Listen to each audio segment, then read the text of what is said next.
SDK.finance. In this video, we'll see how the accountant can perform a top-up via bank for a customer. If a user wants to top up their account and selects the manual bank transfer option, they'll see a list of bank accounts linked to the wallet they previously chose.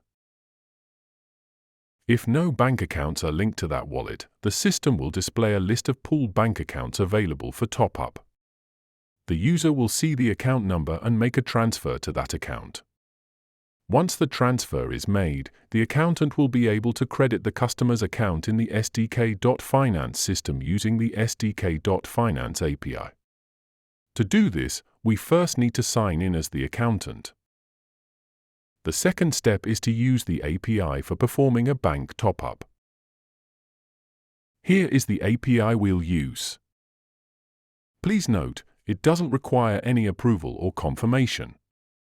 This means no request is created. Once the API is called, the customer's account is topped up immediately. In the request body, you need to provide the wallet serial number and the top-up amount. Optionally, you can include the bank account ID. This parameter is not required. If you leave it out, the top-up will still go through. As you can see, the top-up was successfully completed. Now, let's check the customer's balance. Here's the balance before the operation. After refreshing, you can see that it has increased by the top-up amount.